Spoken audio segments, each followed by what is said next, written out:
eu sou carioca, né? Minha família, de parte paterna, é de Campos de Goytacazes. Eu tenho ainda parentes que moram lá ainda em Campos, no interior de Campos. É uma família também que vem de uma geração de escravos e libertos, né? E estudei na UFRJ, fiz graduação em Ciências Sociais na UFRJ e História na UERJ. E em 1990, eu comecei a pós-graduação. Comecei na Unicamp, com pós-graduação na Unicamp. E aí fiz mestrado e doutorado lá, né? Então, depois eu vou ser professor da Universidade Federal do Pará, a partir de 1994. Depois me transformo em professor da Universidade Federal do Rio desde 1998. Então, eu tenho 23 anos de atuação como professor da UFRJ, né? E mais 4 anos como professor da Universidade Federal do Pará. Então, junto aí, são 27 anos de atuação como professor na universidade pública, sempre fazendo pesquisa, né? Meu barato sempre foi... Por isso que eu gosto muito de conversar com o Eduardo, sempre a gente conversa, troca, porque realmente é muita troca legal, uma dica de documento. Porque aí essa coisa de conhecer o Vale não é ler só. E também não é só Vassouras, embora a gente vai falar muito de Vassouras, é importante o Museu de Vassouras, mas primeiro que o Vale do Paraíba não é só Vassouras, o Vale do Paraíba não é só café, o Vale do Paraíba não é só o século XIX, pouca gente sabe disso, já tem escravidão no século, né, Eduardo? Já tem escravidão no final do XVIII, em várias regiões do Vale, a montagem, e às vezes eu até brinco, às vezes, que algumas pessoas que falam sobre o Vale do Paraíba, eles têm, às vezes, a noção de que os escravos chegaram aí, os primeiros escravos, e o vale já estava montado e pronto. Foi só apresentado para os escravos. Bom dia, boa tarde, vocês fizeram boa viagem, foi tudo bem com vocês? Como é que foi a viagem a pé do Valongo até aqui? Ah, foi boa? Tá bom, olha, vocês vão descansar. Depois é o seguinte, à direita tem as senzalas que vocês vão dormir. À direita, à esquerda, a Casa Grande, ao centro vocês estão vendo os pés de café já plantados por Deus, pela mão de Deus, e vocês vão começar a colher esses pés de café. Não, muito pouca gente sabe, Eduardo tem feito pesquisa sobre isso, é que tem uma geração, que a gente precisa saber mais, que é a geração que monta o vale. O vale é montado, literalmente montado. Ele é montado enquanto fazendas, ele é montado enquanto gerações de escravos que chegam, ele é montado pela adaptação do café. Quem conhece um pouquinho, tem que ler Toné, o café é adaptado ao vale. Então, tem uma questão de paisagem muito interessante. Então, eu fiz muita pesquisa, já no mestrado, no doutorado, eu fui trabalhar na Universidade Federal do Pará e meio que adaptei meu projeto de pesquisa aos temas do Maranhão, Grão-Pará, e também um pouco sobre o Rio de Janeiro colonial. Então, na verdade, eu me dedico a isso, eu sou uma espécie de dependente químico, né, dos arquivos, né, da pesquisa. Então, a gente está sempre indo atrás de material, não só os acervos públicos, que tem bastante, agora mesmo em Vassouras, né, eu pesquisei no antigo arquivo, eu comecei a pesquisar sobre a região de Vassouras quando era um material que foi organizado pela OAB, no final dos anos 80. Depois esse material passou para a Universidade Severino Sombra, para o CDH, e agora está no IFAM, uma parte.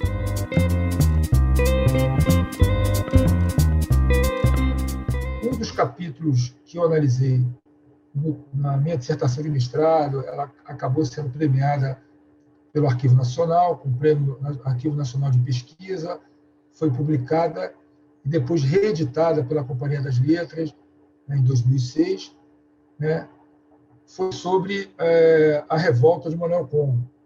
Ela se confunde, né, até pelo tempo que ela ocorre, ela se confunde com a própria formação atlântica e africana do Vale, né? Eu acho que hoje a gente sabe, como historiador, bom, o Brasil, para que todo mundo reforce informações que quase todos já sabem, né?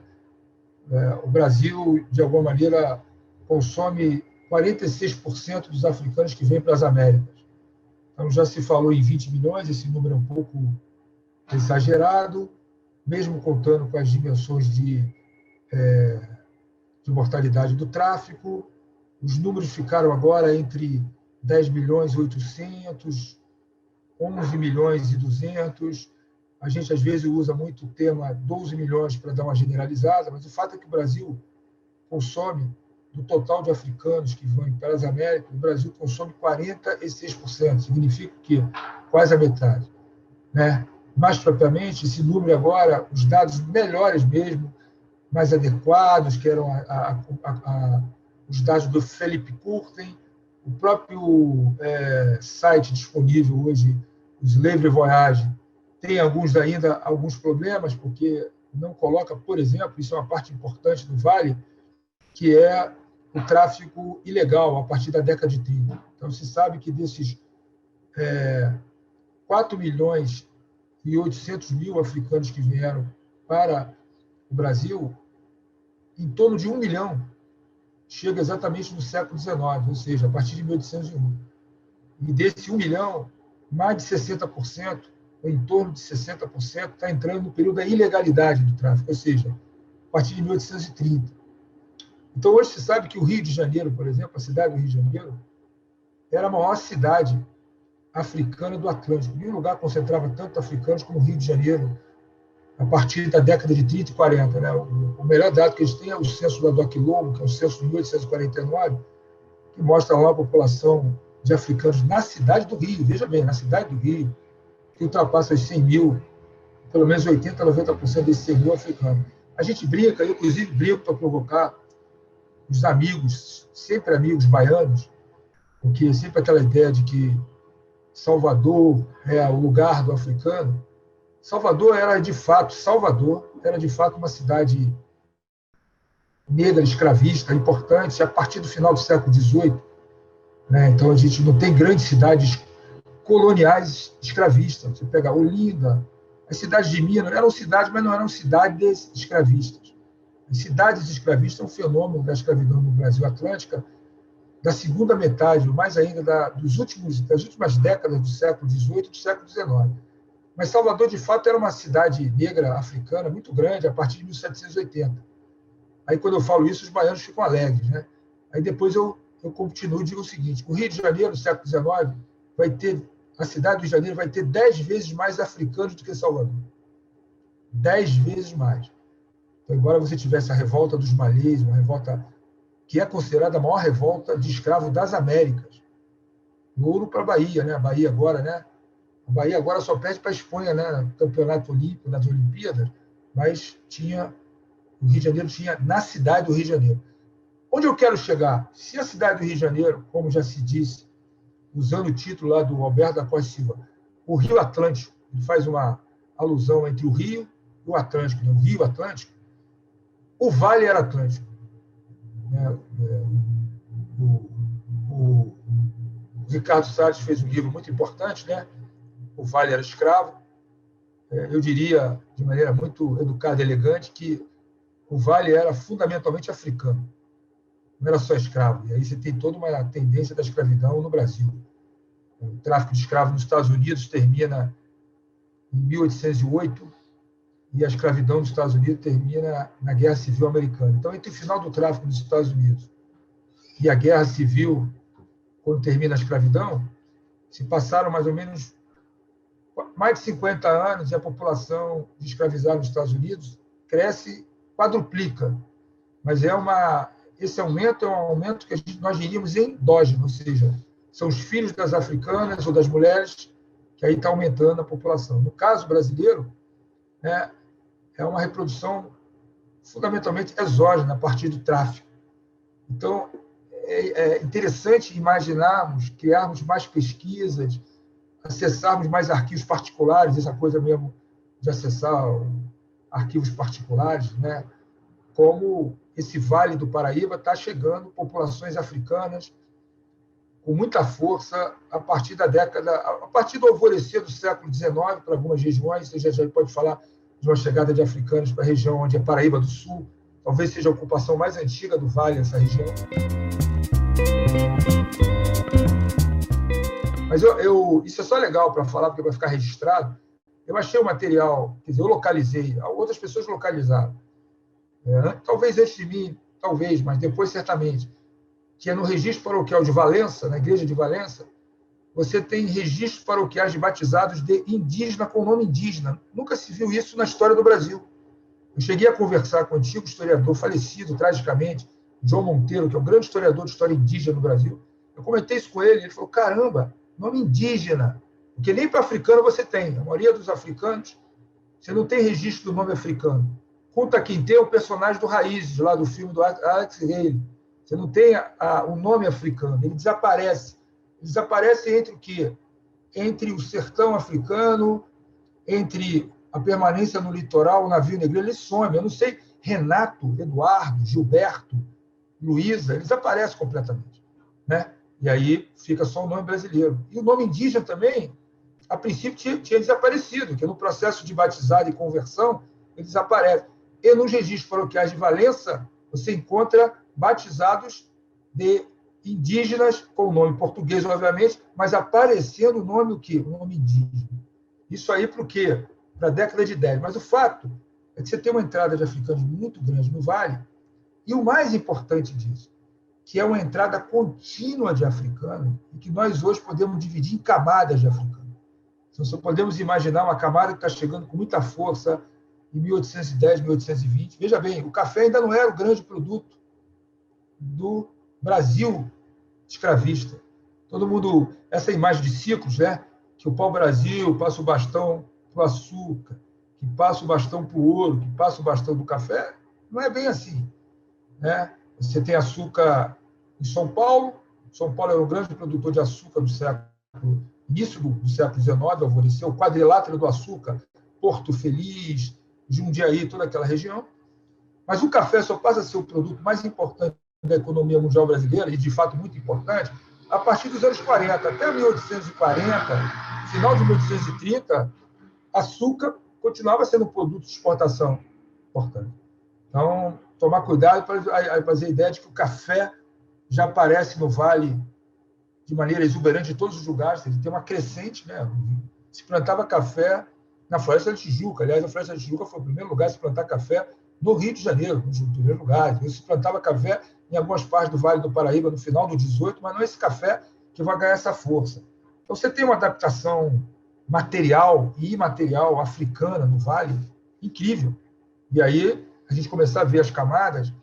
É importante ver camadas, porque significaria mostrar... e aí a gente poderia trabalhar de maneira, como os historiadores e demógrafos trabalham, de maneira geracional. É geração conta a cada 20 anos. Então, o africano que chega em 1810 não é igual ao africano que chega em 30. Não é igual ao africano que está chegando até 50 já no tráfico ilegal. Você tem uma força muito grande de diversas camadas de africano e também do chamado tráfico interprovincial pós a finalização do tráfico em 1850. Então, hoje daria para você ver, inclusive, diferentes camadas de africanos em torno do Vale, mas, bom, a gente sabe hoje que, de uma maneira mais geral, os africanos têm sido divididos. Essa divisão é uma divisão completamente aleatória, é uma divisão generalizante, mas que nós, historiadores, utilizamos na falta de outra, que é dividir a presença africana no Atlântico, no Brasil, entre africanos ocidentais, orientais e centrais, ou centro-ocidentais. Essa divisão é preocupante porque nenhum africano sabia que ele era africano central, ocidental, oriental. Nem foi avisado. Tudo bem, você fez boa viagem, gostaria de falar que você, gostaria de informá-lo que o senhor é um africano ocidental, sou um africano central. Essa é uma divisão aleatória, como é também problemática qualquer divisão que tente localizar hoje os Estados-nações africanos com o tráfico do passado. Isso é, primeiro, politicamente incorreto. Primeiro, academicamente incorreto e problemático, ou seja, você transformar os Estados-nações africanos atuais do século XXI em exatamente nas mesmas áreas do tráfico no período quê? No período do século XVIII, porque aí é até interessante, em termos de nomenclatura, né, o Brasil, até o Brasil Império, né, até o início do século XIX, o Brasil, do ponto de vista da nomenclatura, está se conectando com a África pré-colonial, porque essa nomenclatura, né, você não tem Brasil pré-colonial, mas a África é pré-colonial. Qual? A África dos 16, 17, 18, início do 19, que a África colonial, como nomenclatura, é do século XIX, quando a escravidão já está acabando. Mas, em termos mais gerais, você tem aí uma presença de africanos. Em termos de Brasil, essas três grandes regiões, Aí eu vou dizer aquilo que é errado fazer, mas ajuda de maneira didática.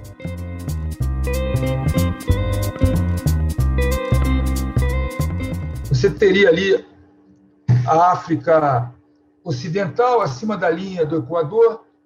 Aí, olha o politicamente incorreto, que eu já falei que é incorreto para me desculpar, para falar. Então, seria hoje Gana, Togo, antigo reino do Daomé, que é o atual Benin, Nigéria, vai um pouquinho mais para cima, Senegal, antiga Senegal. A África Oriental seria mais ou menos ali. Aliás, é uma África que não é mais uma África Atlântica, digamos assim, em base. Seria a região Moçambique, os 3 grandes portos ali, Quilimane, Inhambane, né, a ilha de Moçambique. E a África Centro-Ocidental, a África Central, seria hoje parte considerável. Nós temos 3 países com o nome de Congo na África, né? Teria os 3 Congos, Angola, uma parte da Namíbia, né, uma parte da África do Sul, toda essa região. Do ponto de vista das Américas, vamos falar o contrário. Depois do Brasil, 70 a 80% dos africanos que vieram para o Brasil são da África Centro-Ocidental, ou da África Central. 70 a 80%. Tá? Os africanos ocidentais, né, com muita presença africana em Salvador, jogando para cima, eles não ultrapassaram os 10% do ponto de vista do tráfico no Brasil durante os 4 séculos. Cito muitos baianos, mas não chegaram a 10%. Em Salvador, na cidade de Salvador, entre o final do 18, 1790 e 1840, eles foram o quê? 90% dos africanos na cidade, entendido? Eles foram 90% dos africanos na cidade, mas no conjunto do Brasil, desde o século XVI, eles não ultrapassaram a 10%. E aí você tem mais em torno de 15% a 12% de africanos orientais. É claro, se você puxa de 75 para 70, você aumenta uma parte ou outra, porque tem que gerar o quê? Tem que gerar 100% aí, certo? Se você se você fez 80%, só sobra 20%, tem que dividir entre africanos ocidentais e orientais. Os ocidentais sempre foram menos. Essa tendência muda pouco, não muda tanto do ponto de vista das Américas.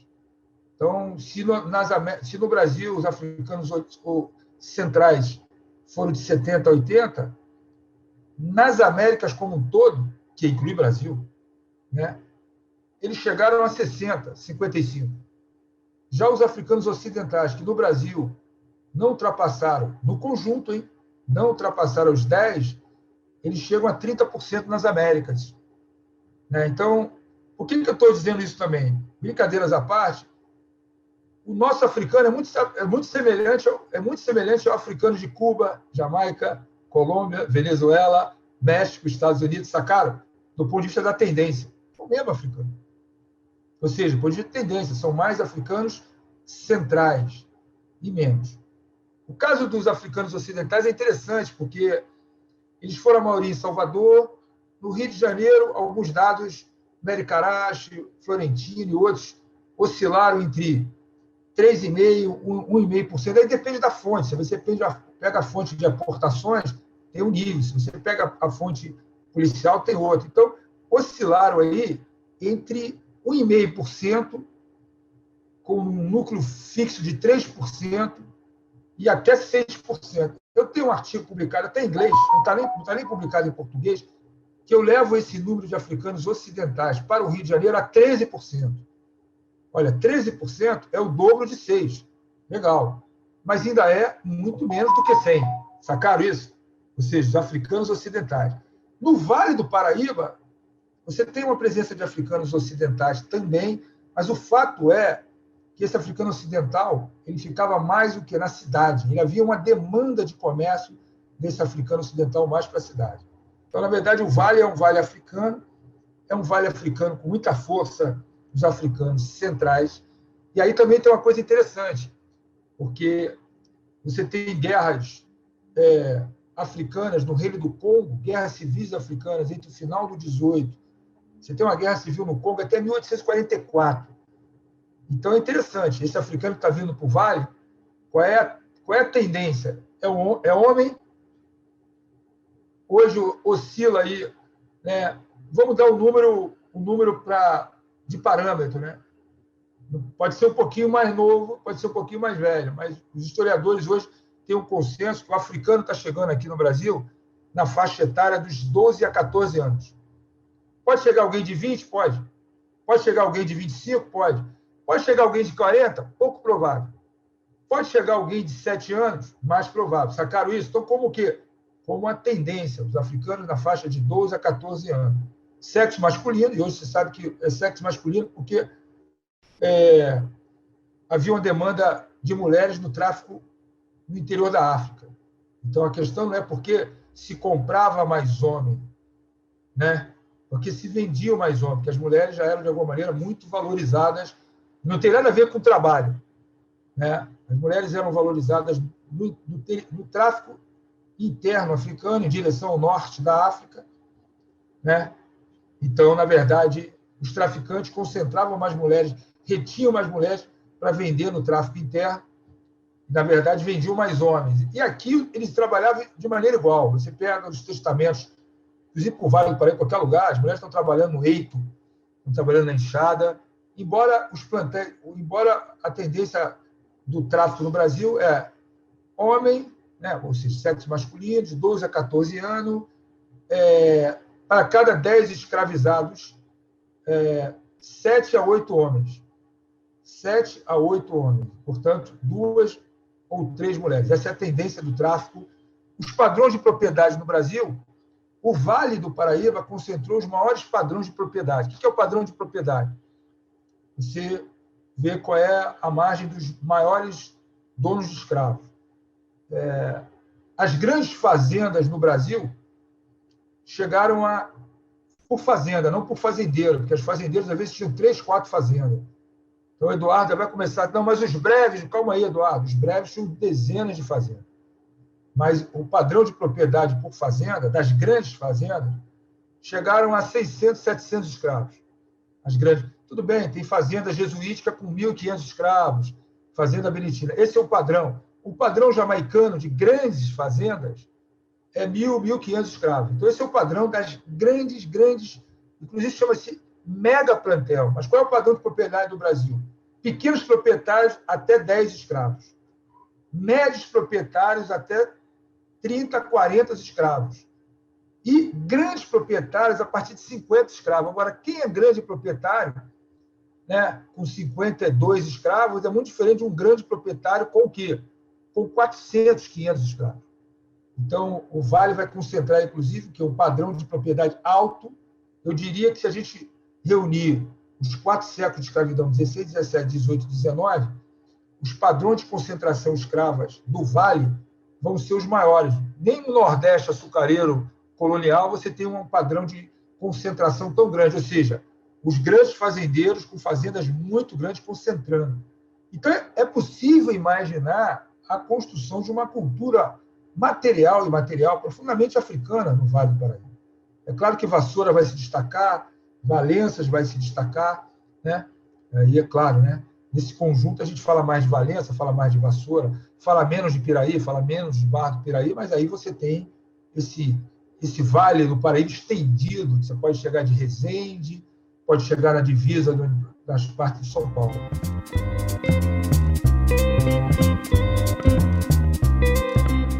Mas você também está formando uma elite, né?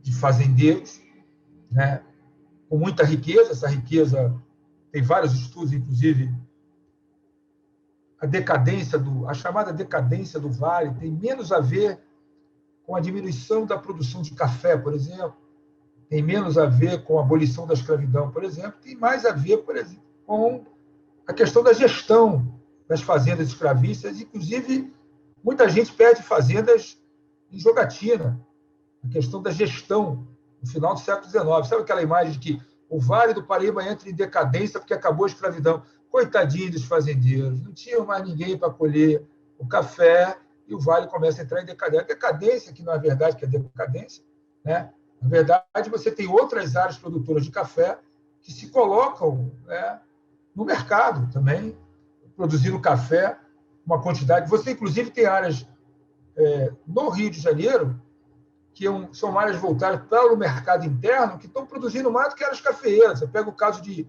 Capivari, ali, onde é hoje, ali perto de Silva Jardim, né, aquele município ali, Casimiro de Abreu. Tem um estudo que mostra que é uma região que está conseguindo produzir, não café, que está produzindo alimentos, e está conseguindo reter, comprar escravo numa proporção, comparativamente falando. Né? É você mostrar que uma padaria está tendo mais lucro do que uma grande indústria, comparando. Só para a gente ter uma ideia de ordem de grandeza, nessa fase áurea do ciclo do café ali na região do Vale, 1840, 1860, quando estava produzindo muito café e vendendo muito café, até 1880, talvez, não sei. Esses 50 anos que tem ali no meio do século XIX. Qual era, em ordem de grandeza, assim, quantos escravizados tinham por ali? Olha, esse número é um número que a gente não tem disponível ainda, embora seja interessante ter pensado. Por exemplo, o banco de dados do Ricardo Salles, que ele inclusive disponibiliza, que é um banco de dados para vassoura, que ele também, inclusive, disponibilizou para mim, que é um banco de dados a partir de 2 cartórios, o primeiro e o segundo ofício de vassouras, se não me engano, tem 28 mil escravizados. O banco de dados. É um banco de dados que pega o século XIX todo. Eu fiz banco de dados para Valença, né, de 13 mil escravizados. Se você começar a juntar, eu também tenho amostras para Piraí. Se você pensar, eu estou fazendo esse raciocínio para te responder, tá, Renato? Sim. Se você pensar nesse montante de escravizados para o Vale todo, você teria em torno ali de 120 mil escravizados ao longo do século XIX, com incidências diferentes em uma parte mais africana na primeira metade do XIX e uma parte não apenas africana a partir da década de 50. Só que tem um detalhe.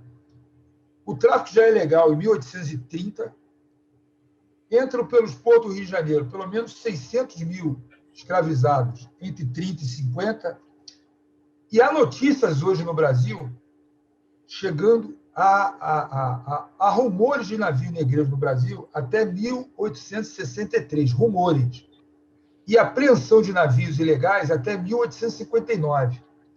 Ou seja, a gente não sabe ainda o montante de africanos que entraram ilegalmente depois de 50, porque depois de 30 já era ilegal.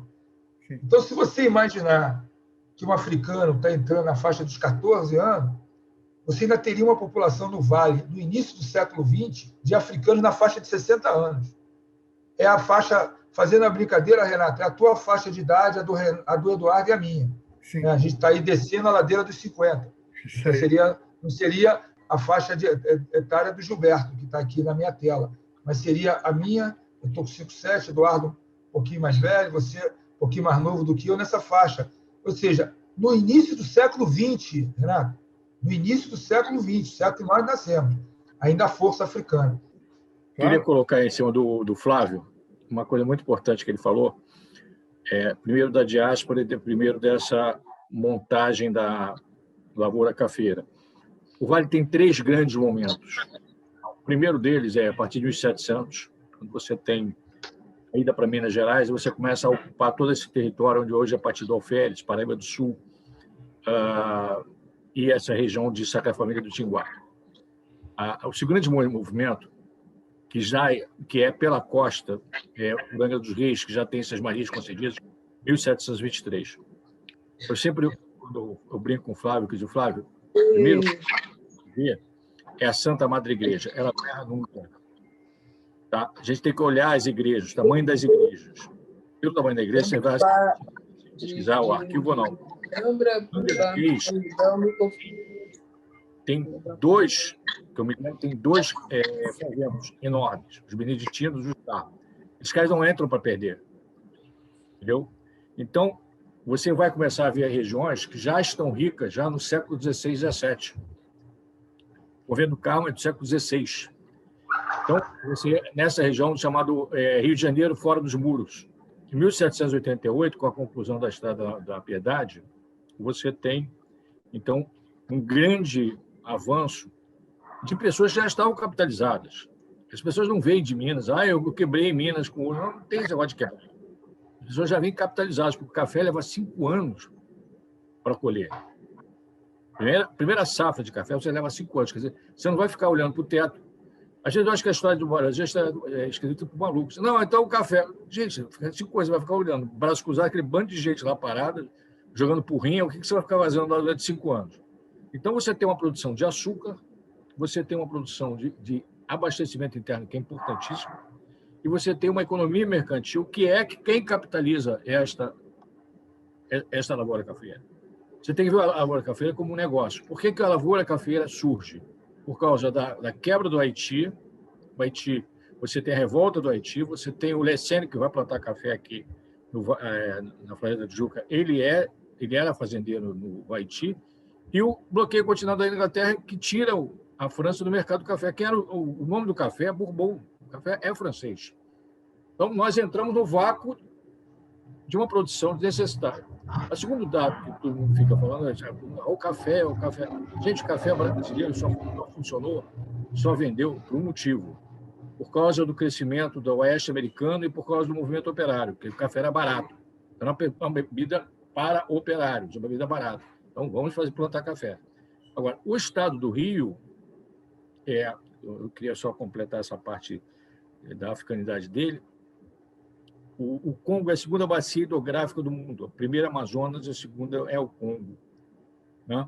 Então, você chegar a dizer que a pessoa veio do Congo, é mesmo que você dizer que ele veio do Amazonas. Quer dizer, o Amazonas é a quantidade de tribo que tem dentro do Amazonas, a quantidade de gente que tem dentro do Congo. E o mapa da África é mudado em 1885, o Tratado de Berlim. O Congo português sai e entra com o Congo belga. É interessante nesse momento desse congresso que Portugal, mesmo perdendo a parte central para a Inglaterra, que vai fazer o Zimbábue e a Rodésia, eles detêm 60% da água potável da África. 60% da água potável da África está em território português. E é principalmente o Okavango e o Zambésia. Então, essa salada, desculpe dizer isso, mas essa salada de você é Cabinda, você é Congo, na verdade, são os grandes portos de embarque. Tem um documento do Instituto Histórico e Geográfico Brasileiro, que é um mapa de exportação de Angola.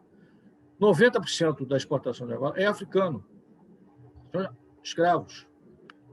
Tem um documento da Bahia, que eu não me lembro, que o rei da é furioso da vida com um traficante de escravos. O cara vendeu para ele, o cara não pagou. O cara está querendo... Entendeu? E nós aqui éramos, como se diz, um porto africano. Isso que o Flávio está dizendo. Eu, lendo aqui o livro de João de Vassoura, de 1877, 78, 79, 3 anos. Eu contei 13 mil escravos a serem entregues no Rio de Janeiro, vindos do norte. Vassouras notificava 3 dias. 3 dias depois de chegar no porto, Vassouras já estava anunciando no jornal. Olha, chegaram tantos escravos pelo paquete tal, chegaram tantos escravos. Então, essa leva de escravos sempre se manteve ativa. Este é o grande nó do Vale do Paraíba, é o grande nó. Eles foram na escravidão até a última gota. Não teve alternativa. Minas, você teve uma alternativa, então eles conseguiram sair da escravidão e ir para uma economia de mercado e de mão de obra assalariada. São Paulo também entrou o Oeste Novo, o Oeste Velho, e o Vale do Paraíba, que era completamente escravizão, foi para o saco. Mesmo assim, a relação deles com os colonos, o senador Vergueiro tem o famoso Levante dos Escravos, do Thomas Davates, que é o livro dele, Revolta dos Escravos, dos colonos da fazenda de Bicaba. Quer dizer, a história da escravidão, a história do Brasil é muito complicada. Eu e o Flávio, a gente troca muito figurinha, porque a gente fala o seguinte: o inventário você lê de qualquer maneira. Pega o inventário, ele lê de um jeito ou lê de outro. Porque enquanto que ele está estudando a parte do escravo, eu estou entendendo o seguinte: como é que essa elite controla?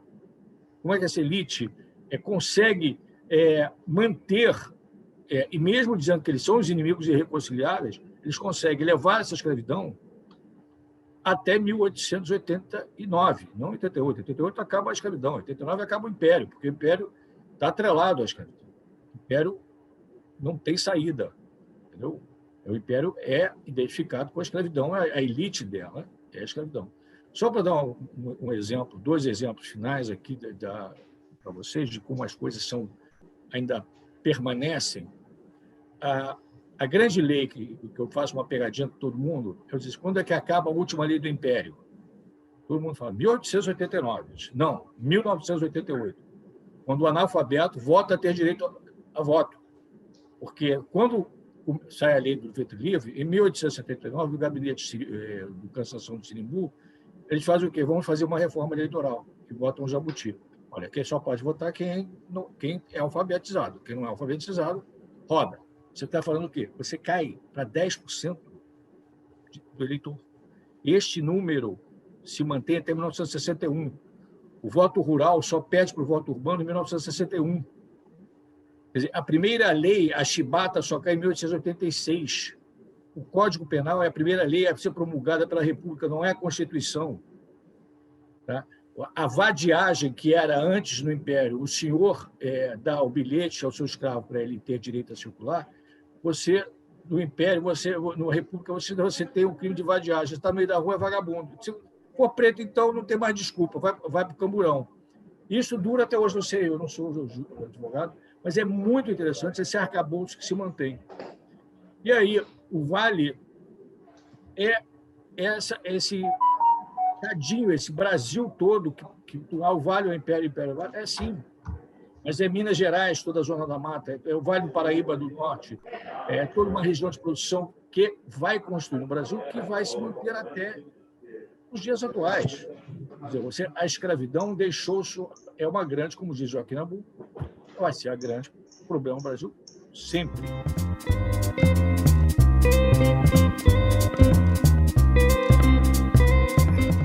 Interessante ouvir tudo isso,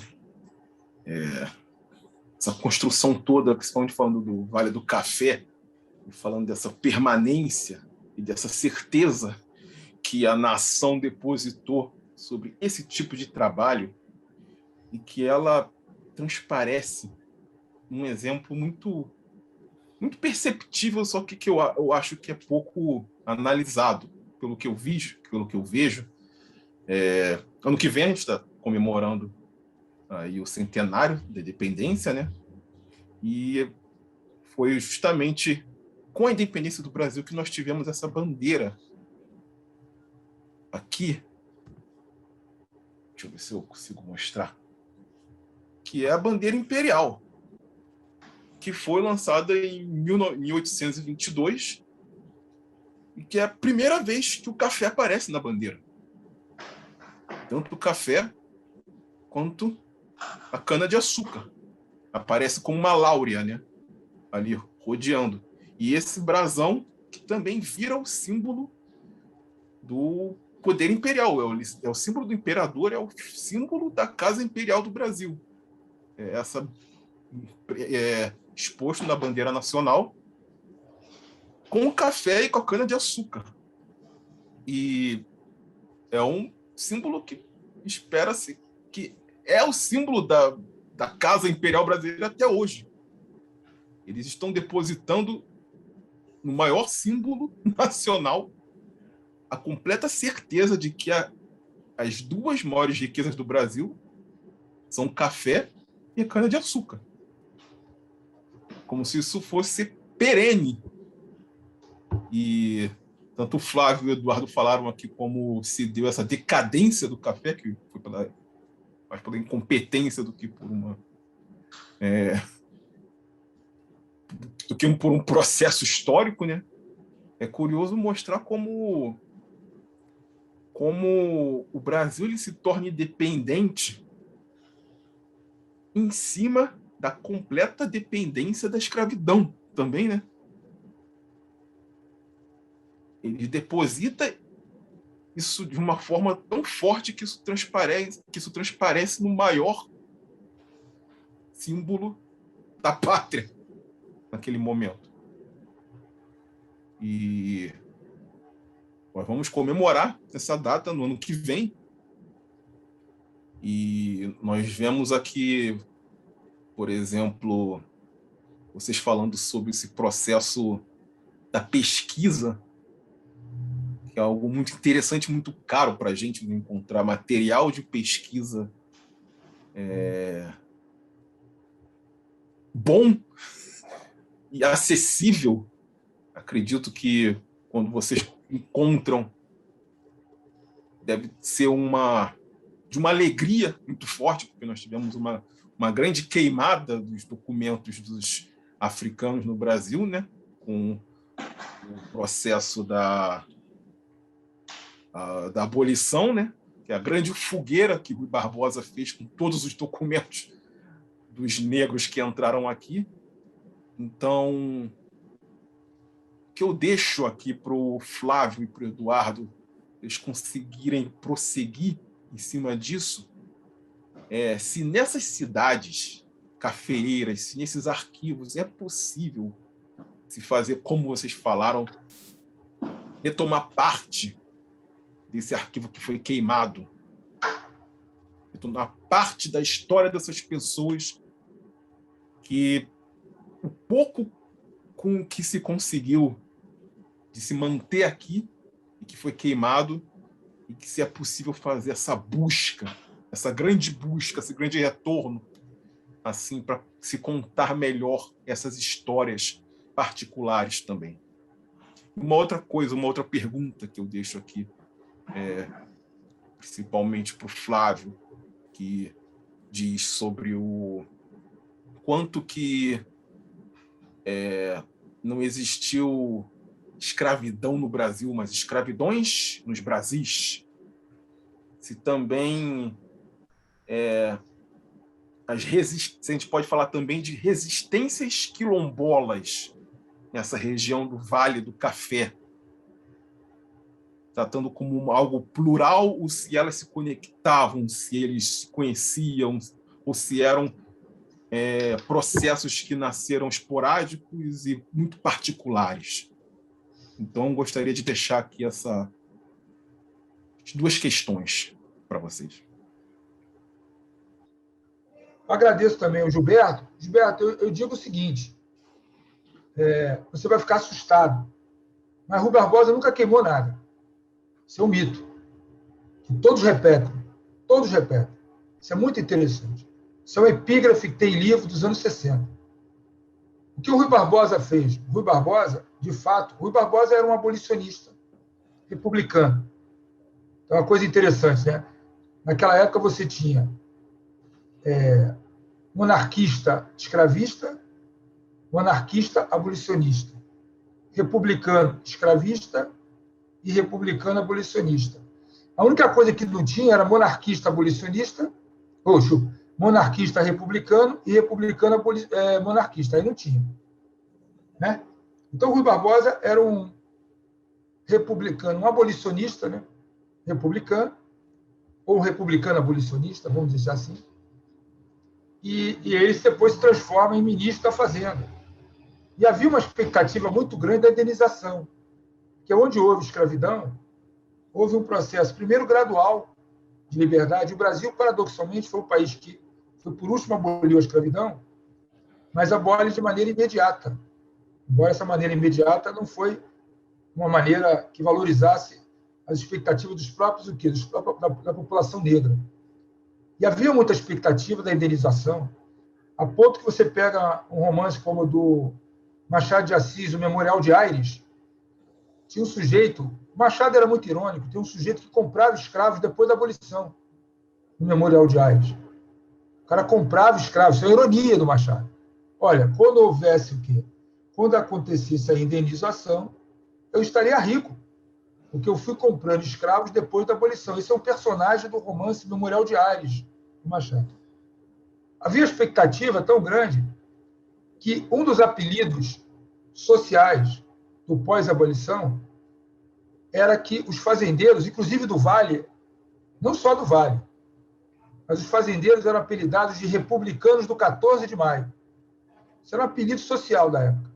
O que é republicano do 14 de maio? O cara que só vira republicano depois da abolição.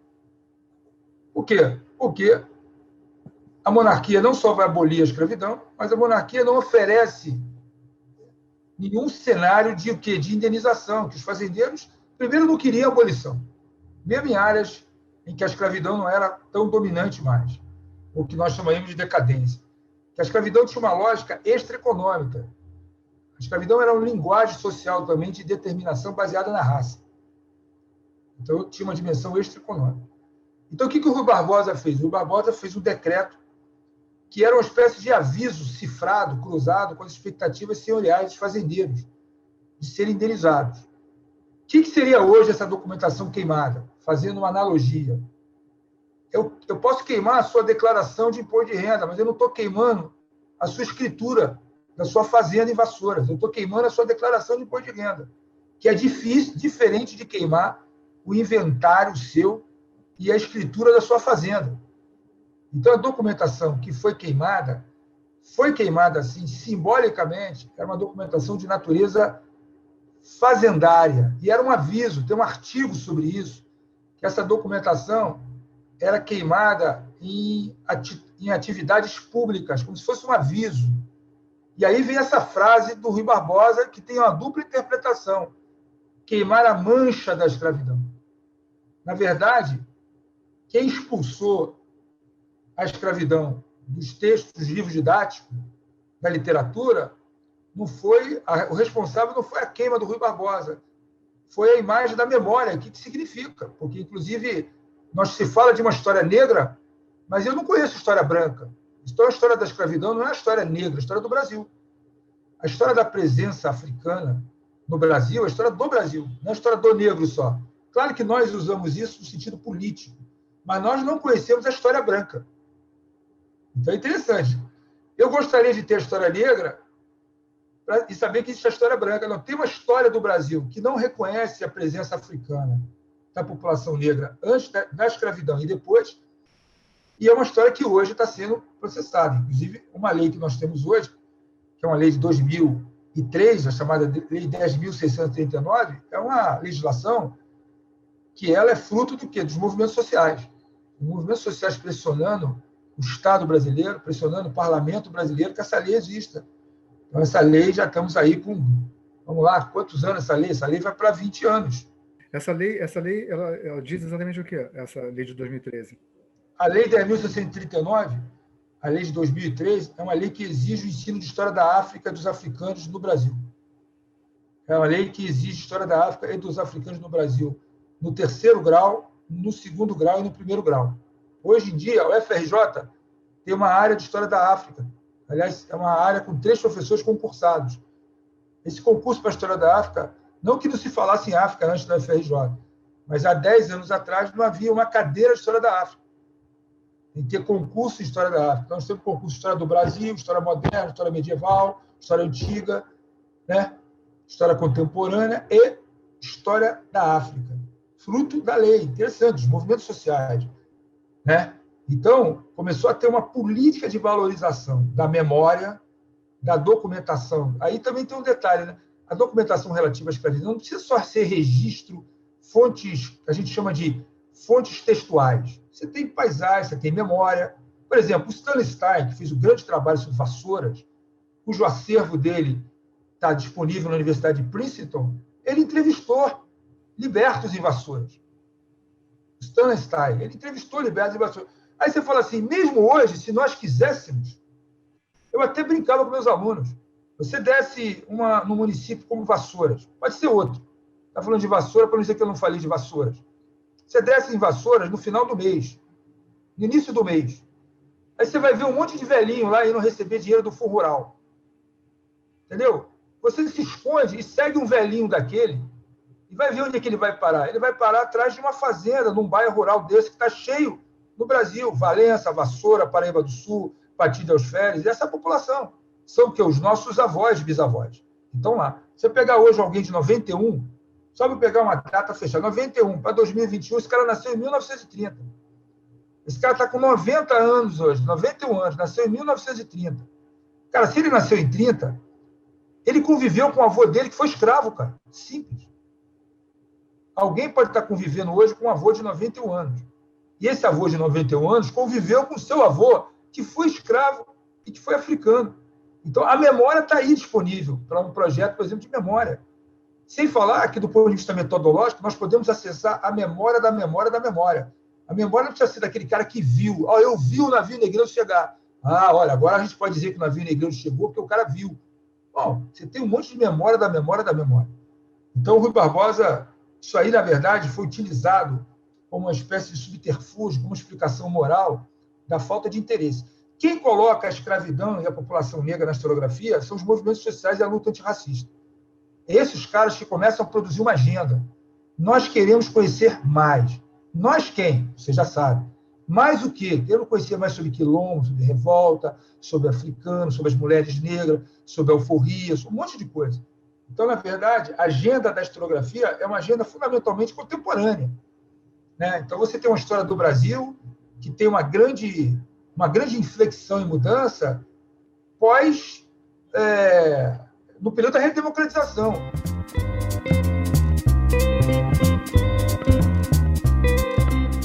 Não, voltando um pouco atrás no que você falou, assim, a respeito da questão da memória, até mesmo porque a história oral também é a única possível também nesse ambiente, né? Assim, como é que você vai repassar isso a partir dos protagonistas dessa história, a não ser oralmente? Não. Eu acho que a história oral, primeiro que a história oral como fonte, ela não pode ser vista como uma perspectiva positivista, ou seja, só acesso à verdadeira história a partir da fonte A, fonte B. A memória também é uma memória que o quê? Ela se modifica. Tá? Então, se eu entrevistar hoje um cara de 80, daqui a 10 anos ele terá 90, eu posso entrevistar, a memória dele modifica também. Modifica porque, mas o evento é o mesmo, então esse cara é mentiroso, que ele falou um negócio para mim quando ele tinha 80 e agora falou um negócio diferente quando ele tinha 90, e o evento é... Então, o que a gente pode fazer? Por exemplo, se sabe hoje, o Eduardo é um dos pioneiros disso, hein? Parece até que eu estou fazendo uma dobradinha com o Eduardo Chinal, mas ele é um pioneiro. O que ele é um pioneiro? De localizar documentação de natureza, como é que chama? Privada. Coisa que no Brasil se fez pouco. O Eduardo foi pioneiro de publicar um livro nos anos 90, chamado Resgate, a partir de fundo de um único fazendeiro. Então, nós podemos acessar a documentação que não é uma documentação de natureza pública, ou seja, inventários, alforria, cartorial. Você tem uma documentação. Fotografias. Está cheio de fotografias. Então, e mais, o nosso papel de historiador é fazer perguntas a essas fontes. Uhum. Sim. Então, a gente não precisa nós não precisamos ficar no limite da fonte. O que a fonte diz? Primeiro, nós podemos fazer uma história dos escravizados, Renato, a partir de fontes dos senhores. É óbvio que nós podemos fazer. Não, eu não posso. Desculpa aí, Gilberto. Olha, infelizmente, eu não pude falar dos escravos, que as fontes eram tudo o quê? Escritas pelos fazendeiros. Os fazendeiros viviam com quem? A fonte para pegar só os senhores. Uma história. Os caras estavam juntos no Vale. Sim. Né? É simples. Até o nome de bairro hoje do Vale do Paraíba são antigas fazendas. O nome dos bairros negros são antigas fazendas. Por isso que eu peguei qualquer ônibusinho que sai da rodoviária de qualquer lugar desse, eu já fiz isso. Valença, Paraíba do Sul, qualquer lugar desse. Ele vai em direção que é um bairro rural negro, que tem uma memória, tem alguém mais velho lá, mesmo eu ocupando. Então, a questão não é fonte. A questão é um grande projeto de memória que inclua isso como uma dimensão da história do Brasil. E não um pedaço, um resquício, uma África perdida, porque senão daqui a pouco os caras estão visitando o Vale do Paraíba para ver se alguém tem 6 dedos no pé, se alguém tem 2 cabeças africanas, porque tem uma imagem meio, sabe, em algum lugar da Amazônia o homem fala com jacaré.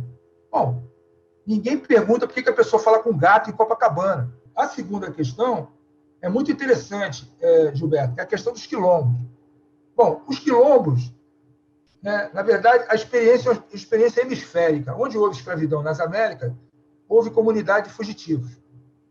Então, onde houve, repito, escravidão nas Américas, houve o fenômeno da comunidade fugitiva. Você foge isoladamente ou foge em comunidade e forma uma comunidade. Esse fenômeno recebeu nomes diferentes na Colômbia. Na Colômbia é Palenque, na Venezuela é Cumbe, em Cuba é Cimarrones, na Caribe francês é Marronage, né? No Caribe inglês é Maroons, né? É um R só e 2 O, Maroons. Tá? É um fenômeno, repito, hemisférico. O caso brasileiro é interessante, porque foi o único lugar que o fenômeno, repito, hemisférico, desses vários lugares, escravos fogem, formam comunidade, recebeu 2 nomenclaturas africanas. Quais? Quilombos e mocambos. É o mesmo fenômeno, repito. Aí eu brinquei lá, o africano é o mesmo, quase o mesmo. né? Então é interessante saber por que, no caso brasileiro, tem algumas hipóteses aí, por que o nome se preservou, que é o nome de uma nomenclatura africana. Mocambo, na África, pode ser um acampamento provisório.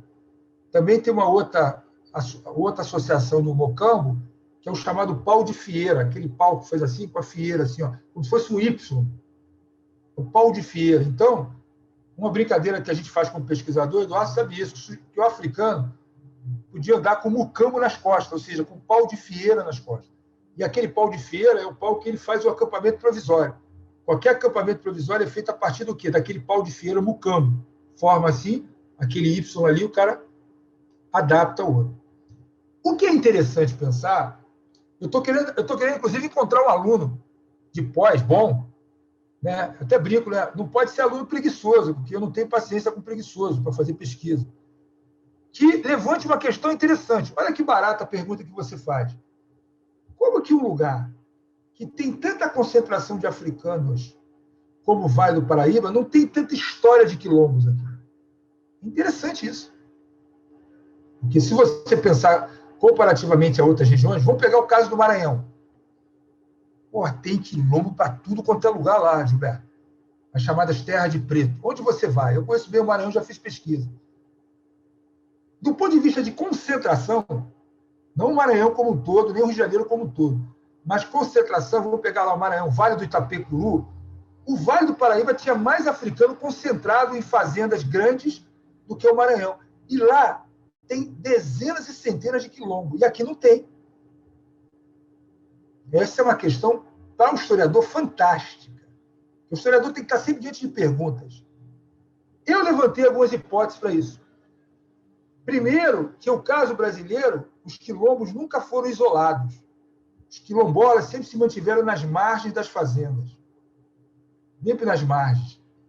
O quilombo não podia ser isolado. É bacana no filme, Chico Rei, o cara do quilombo está tocando tambor, lá no alto da floresta. Isso é muito bonito, romântico. Mas os caras estavam, de alguma maneira, conectados às senzalas. Hoje tem indicações, parece que é surrealista, mas não é, que o cara morava no quilombo, mas no final de semana ele ia num baile, pode rir, num baile funk na senzala. Baile funk é brincadeira, ele ia no baile na senzala. Tem documentos sobre isso. Já pensou um historiador chegar assim e falar, oh, que porcaria é essa, cara? Por que você está no quilombo e vem no baile na senzala? Brincadeira, porque havia conexão entre a senzala e o quilombo. Há indicações hoje que uma mulher podia fugir para ter seu filho no quilombo. Então, o quilombo era muito mais próximo da senzala do que alguns historiadores admitiam até os anos 70. Que o quilombo tinha que ser... Sabe aquela imagem que você só é revolucionário se você tiver um bottom da CUT no peito? Não. Você tem o quê? Você tem a tua maneira... Você tem teu time de futebol, você tem um monte de coisa que te faz um cara ativista no mundo em que você vive, embora você possa lutar no sindicato X, no partido Z, sacou isso? Então, a gente olhar essas estruturas de senzala e quilombo e ver muita possibilidade. Então, uma das hipóteses é que, na verdade, havia vários pequenos quilombos, né? Eu uso uma categoria, tudo bem, eu não vou agora falar sobre muito isso, que fica uma coisa muito acadêmica, que é a categoria, a ideia de circunvizinhança. Você pode pensar exatamente esses espaços de fazenda. Eu discuti, inclusive, isso com o Eduardo, as roças dos escravos, os espaços de fazenda, o quilombo. Então, você tem quilombos que aparecem e desaparecem. Sabe qual é essa ideia de aparece e desaparece? Eles ficam invisíveis, como comunidades negras que migram.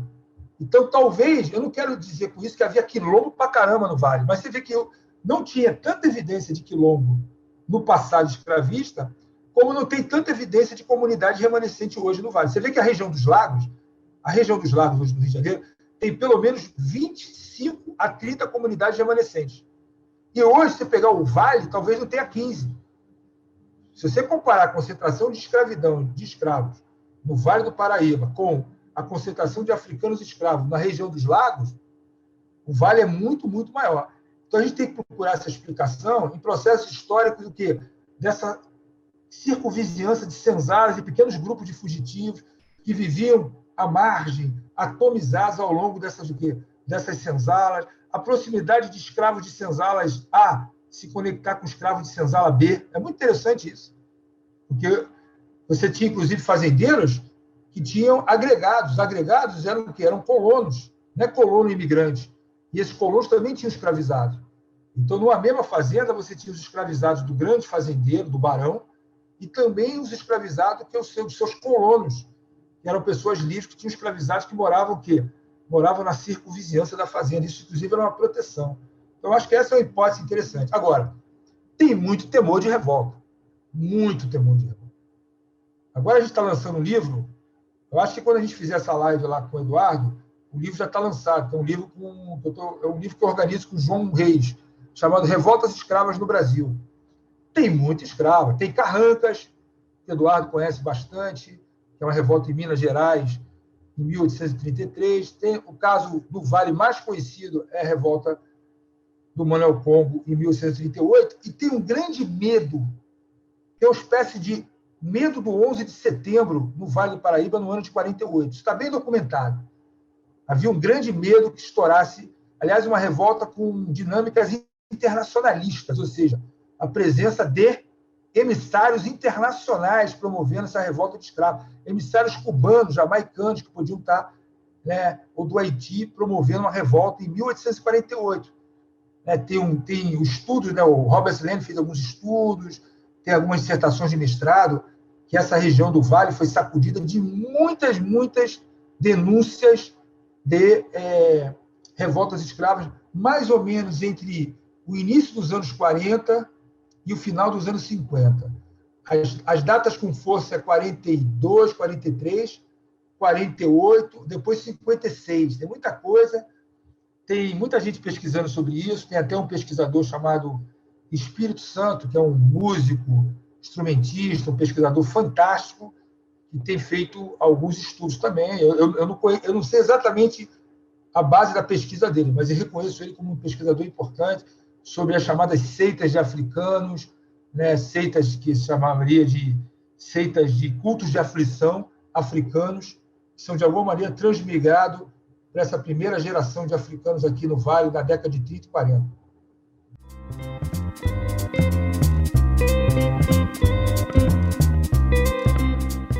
Achei fantástica, principalmente assim para a sua resposta, principalmente para o meu lado, né, para o jornalismo, quesito jornalístico, porque recentemente eu fiz muita pesquisa em hemerotecas, pegando jornais e analisando alguns clichês também jornalísticos que estão aparecendo na minha pesquisa, e um deles foi essa questão do Rui Barbosa, que você explicou brilhantemente, que saiu agora uma visão completamente diferente sobre isso, e pensando até sobre...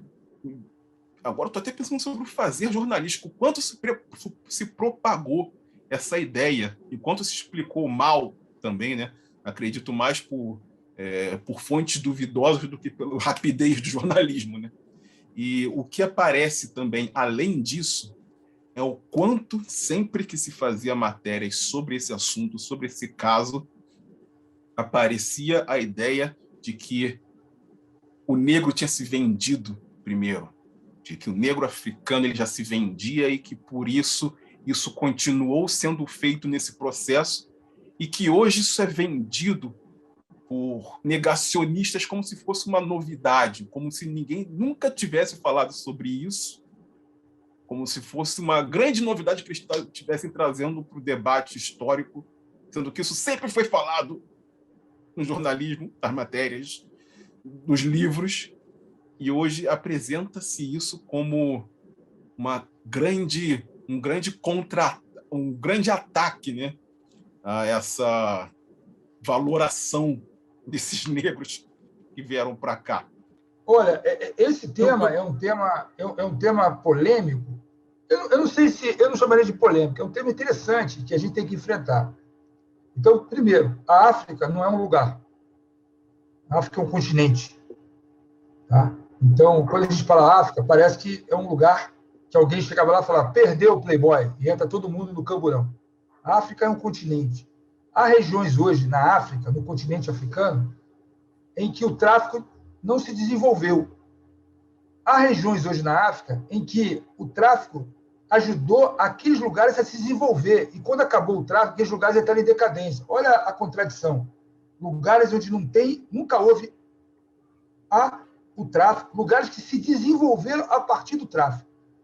Então, o que a gente sabe hoje, veja bem, olha a diferença, em que, primeiro, que já havia escravização no interior do próprio continente africano.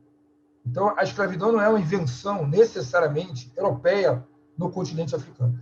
Mas essa escravidão atlântica é, de fato, uma dimensão com a entrada do capitalismo, com o comércio de escravos. Então, há lugares na África em que as elites africanas tiveram participação importante no tráfico. Então, as elites comerciais africanas. E há regiões em que, na verdade, se produziu guerra, e a guerra produz o prisioneiro. Quando você generaliza, você vê a África como lugar. E aí você, os africanos... Não. Em qualquer lugar tem elites africanas. Você pega um país como a Nigéria, hoje, é o primeiro país com maior população negra no mundo. Aliás, o Brasil é o segundo. Quem está comandando a Nigéria hoje são as elites que são descendentes das grandes elites comerciantes de escravos. Isso aí, doa quem doer. O Flávio Gomes, o Gilberto, pode fazer uma viagem hoje e a gente chegar lá na Nigéria e falar que nós somos descendentes de escravo, o cara só vai mandar a gente para aquele lugar. Problema de vocês, não tem nada a ver com isso. O cara gostaria de falar assim, eu sou descendente dos caras que nunca foram escravizados. Portanto, você corre o risco de ser descendente daqueles que o quê? Que escravizaram, que também participaram do tráfico. Agora, isso não pode ser generalizado, porque nós estamos falando de processos históricos, né? Os chamados europeus estão entrando no interior da África, mas eles permanecem praticamente até o século XVIII, eles permanecem no litoral africano. Quem está fazendo essa entrada para dentro do sertão africano são comerciantes africanos também. Isso também é importante, porque esse tipo de explicação é uma espécie de negacionismo. Não tem nada a ver com isso. Você já tinha inventado isso, eu só o quê? Eu só me aproveitei já o que vocês faziam e tinham feito. Não é bem assim. Não é bem assim. Então, vamos pensar no tráfico em regiões hoje, que é Angola, Congo, pedaço da Namíbia, pedaço de Botsuana, tá? Vamos pegar a escravidão em pedaço hoje, que é o Senegal, Nigéria, Togo, Costa do Marfim. Escravidão não, as sociedades hoje elites. E vamos pensar as elites lá onde está Moçambique, alguma coisa assim. E você vai ver diferenças, né, na produção do escravo. O escravo é produzido por guerra, o escravo é produzido por... Você tem sociedade em que você cometia algum crime naquela sociedade, a sua pena era escravização. Às vezes, uma pena ritual, você cometeu alguma coisa que aquela sociedade encara, na cosmologia daquela sociedade, aquilo encara como uma interdição social, a sua punição é a escravização. Né? Isso tudo tem que ser considerado numa dimensão mais complexa. Agora, o que vai acontecer no século, principalmente a partir do século XVII, aí eu estou descartando o século XVIII, é que você vai ter um volume da escravidão atlântica, do tráfico atlântico, que é um negócio impressionante. Quer dizer, toda a América se forja. Se você pensar o mapa da América Latina toda, acompanhando até o mapa da América, não tem um lugar que não tem escravidão. Pega lá, se coloca agora na Argentina e olha para cima. Aí você tem uma escravidão muito rarefeita, onde é hoje o Chile, e talvez não houvesse escravidão no Canadá, lá em cima, porque é uma área de ocupação muito difícil. Mas quantos lugares? México, Honduras, Nicarágua, o Caribe todo, todos os lugares foram parar o quê? Escravizados africanos. Alguns produzindo sociedades demograficamente exuberantes do ponto de vista da economia e da força demográfica como o Brasil, e outras eram sociedades com escravos. Você tem africanos em Honduras, Belize, Nicarágua, Costa Rica. Alguns estudos feitos pelos Estados Unidos mostram que algumas riquezas hoje americanas são frutos do quê? De acúmulo de riqueza com a escravidão. Aqui no Brasil ninguém fez isso. Se a pessoa se provar que a empresa XY, que hoje existe, que eu uso, você usa, uma parte desse capital por família, foi montado lá atrás, há 150 anos atrás, 180 anos atrás, com o quê? Com o trabalho de escravizados. Essa que é a questão. Não tem mais banco, né? Se você for uma base de riqueza, à luz do quê?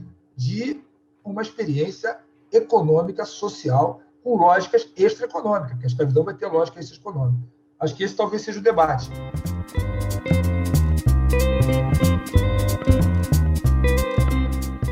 queria falar duas coisas aqui importante, Humberto, para você. O que você tem é uma memória que ainda está para ser trabalhada. Por exemplo, o Manuel de Aguiar Valim e outros, não só eles, saíram da escravidão. Não estavam mais na escravidão. Eles se capitalizaram na escravidão, mas foram investir em quê? Em bens que davam uma remuneração financeira. Aquele dinheiro auferido, mas eles tinham escravos. A própria mulher do Manuel de Aguiar diz, olha, fazenda, estou fora. O negócio de fazenda de café já deu.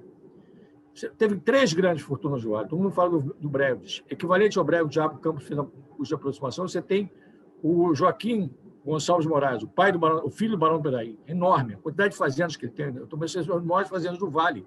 E ninguém fala dele. É o dono da Três Saltos. O outro é Manuel de Aguiar Valim. Então, você vai juntando essas pessoas, esses grandes fazendeiros, e você vai começar a ter uma memória da escravidão. Outro fato que você levantou, que é a questão dos quilombos. O quilombo que o Flávio falou, o quilombo está ali colado. Tá?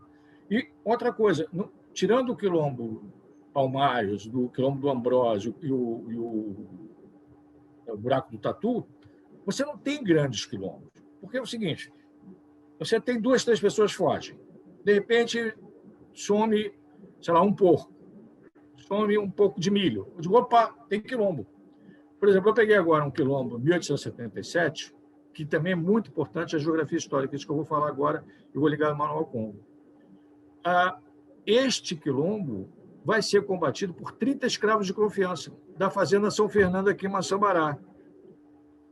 E eles correm para a fazenda dos Limoeiros. Isso que eu falei com o Flávio, eu vou perguntar para as pessoas que têm 90 anos, onde é essa fazenda? Então, as pessoas que têm 90 anos, minha família, minha mulher tem uma situação em Maçambará, eu estou há 40 anos ali, conheço e rodo aquilo tudo.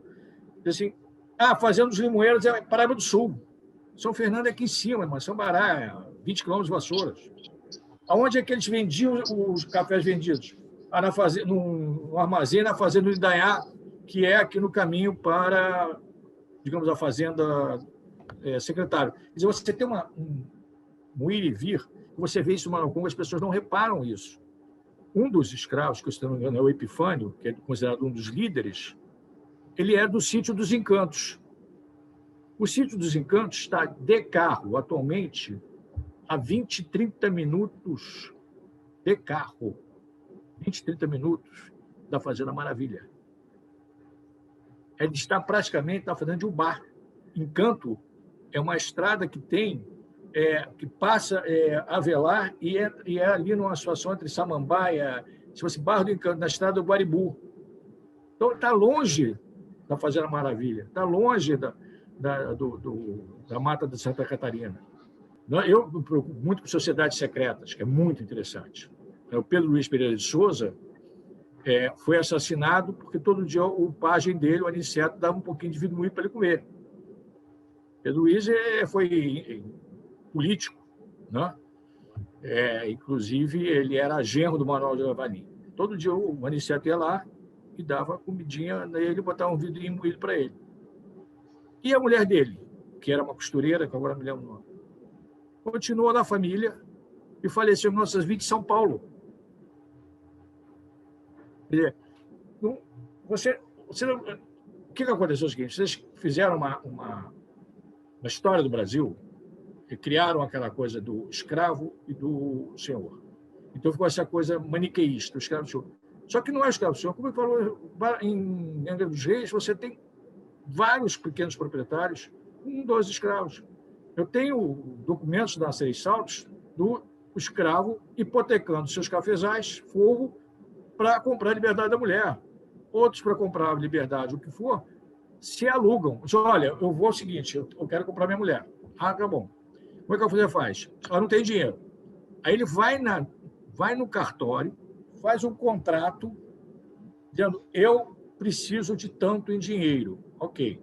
Então, você vai trabalhar tantos dias para mim para pagar o que você me deve. Né? Então, você tem... É um mundo muito grande, porque é a história do Brasil, não é uma história do escravo, não é uma história do fazendeiro.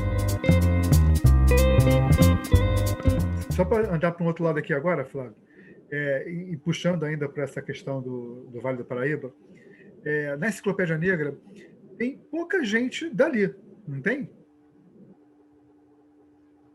Não, assim, a Enciclopédia Negra teve uma preocupação, né? Porque a gente queria dar conta do que essa expressão até que o Gilberto falou, né, que eu tenho sugerido, de colocar o plural, Sim. né, que é escravidões. Então, a gente queria colocar paisagens da escravidão. Tinha uma preocupação de tempo e espaço, pegar lugares do século XVI, XVII, XVIII, XIX, diferentes lugares. Também o equilíbrio entre homens e mulheres. Então, a gente não queria fazer só uma escravidão. Bom, e também a enciclopédia não é só sobre escravidão. Claro, não é só sobre escravidão. Então, a gente tinha que falar de gente de 5 séculos, de Sim. lugares diferentes, para não ficar só Vassoura, só Vale do Paraíba e tal. Então, tem a Mariana Crioula, tem o Manuel Congo, tem um que tem o Estevão Pimenta, que é um dos líderes associados ao Tati Corongo, que é uma seita descoberta em Vassouras. Estou me lembrando desses 3. Tem a Caetana Disnão, que é do livro da Sandra Graham, que é uma africana em Vassouras. Só aí já tem 4. Uhum. Não é pouca coisa, porque só aí já tem 4. Né? Tem aí o Quintiliano Avelar, que faz aquela carta para o Rui Barbosa, que está falando de Pati de Alferes. Então já tem um número bem significativo. Né? Você falou, não tem ninguém de Paraíba do Sul, tem a Angra dos Reis, aí tem lugar que não está representado, digamos assim. Uhum. Até Vassouras está bem representado, né? Porque se você considerar Vassouras como lugar do Rio, e quantos tem do Rio, Vassouras tem um percentual grande daqueles do Rio. Qual a importância do Museu Vila de Vassouras nesse momento? Isso que a gente tem que ressaltar. O Museu Vila de Vassouras pode se transformar num grande centro, grande polo, que não tem. O Vale não tem este polo. Nós não temos nós tínhamos o CDH na Universidade de Vassouras, que foi desmobilizado. Nós temos o grande arquivo, por exemplo, que é importantíssimo, a 10ª urbana das cidades, que ninguém lida com isso, ninguém pesquisa, e é fundamental. Você tem uma série de documentos fracionados que, de repente, o museu pode se tornar um cadinho, a liga. Entendeu? Junta Piraí, junta um Valença, junta... Precisa ser... Ter o papel físico. Digitaliza. Guarda esta memória. Isso que o Renato está fazendo, traz o Flávio, me traz você.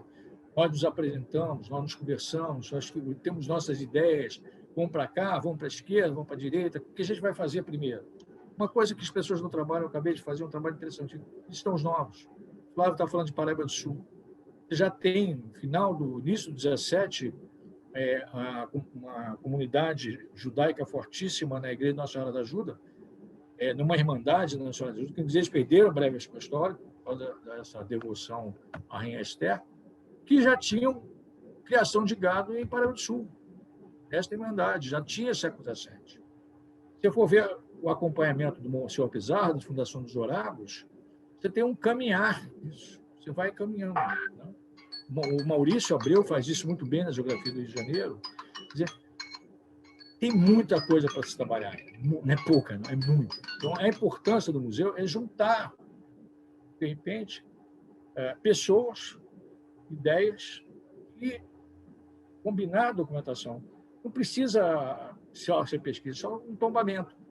Pega o primeiro ofício de notas de Piraí, eu já vi 3, 4, o cara só deixou de ver 3, 4 documentos. Pô, sensacional. Pega aquilo, tomba, digitaliza, guarda. Essa é uma das expectativas mesmo que tem, essa questão da documentação, do acervo documental. Essa é uma linha que, com certeza, o museu vai abarcar. Eu só queria agora aqui, só para encerrar aqui, porque a gente já está há mais de 2 horas aqui. São 6 horas. Já. Que o Flávio colocasse para a gente aqui como é que ele vê a importância da Enciclopédia Negra nesse ambiente, nesse Brasil de agora. O que levou vocês a Da onde veio a sugestão? É uma sugestão da editora? Foi de vocês? Como é que foi o processo de criação dessa enciclopédia e como é que ela se insere nesse Brasil, desse momento aqui de 2020? Bom, a enciclopédia é uma ideia antiga. Quando eu e a Lília Schwartz estavam preparando, nós tínhamos uma ideia de fazer um livro sobre escravidão.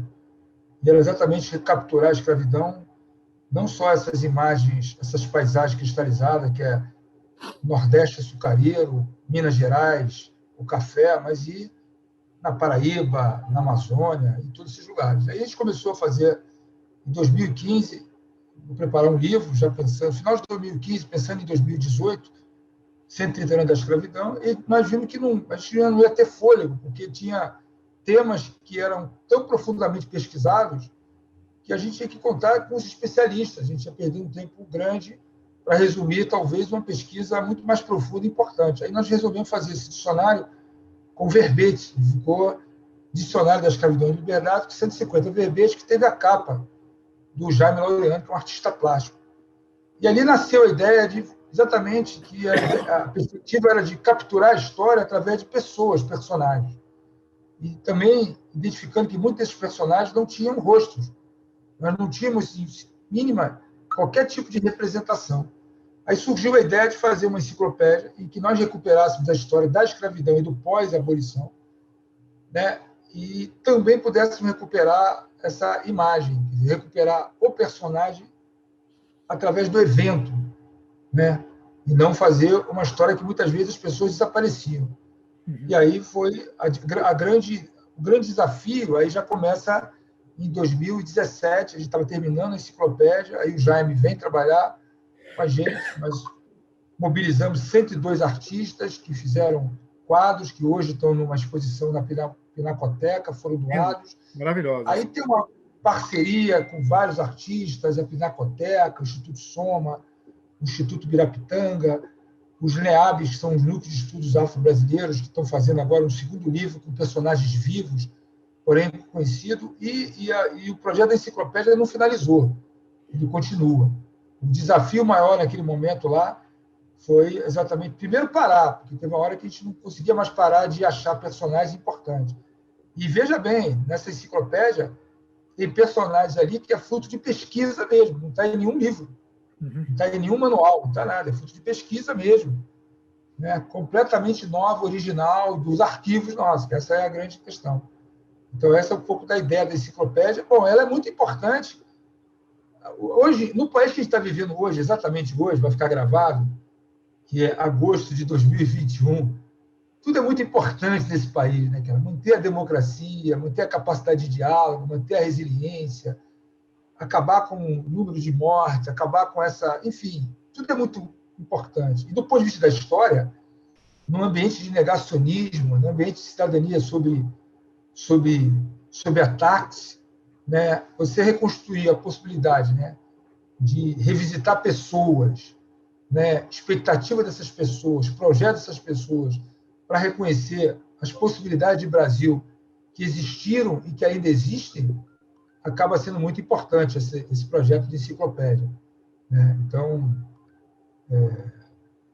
infelizmente, o tempo que a gente viveu nesse último... Sabendo que a enciclopédia começa em 2018, a gente já tinha um sonho, depois vem 2019, 20, 21, conspiraram de maneira indireta para que a enciclopédia tivesse ainda mais força do que ela já tinha no seu próprio projeto.